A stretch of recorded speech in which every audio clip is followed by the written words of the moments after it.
I'll be reading a poem.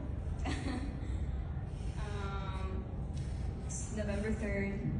My baby sister asks me to write a poem. You asked me to write a poem, hoping it'll do what poems do. Maybe I could write into revival the costales de maíz that became Tejaban, but were once castles to you. Immortalize her kingdom of junk by mapping my memories. Finding Chucho's puppies in the bed of the Ford.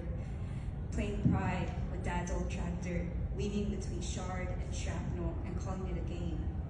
Maybe I could pull the song out of me, the one that played when we were all soft, an afternoon sun, and she was smiling, the way she does until she makes a joke. There's a photo where I know 4 faces, maybe 6. My mom, Tia Norma, big sister, second sister, and her. 7 with the flowers, 8 with the mango tree. What do we know but just a small part of the story? She was neater once. They're in their Sunday best in the memory.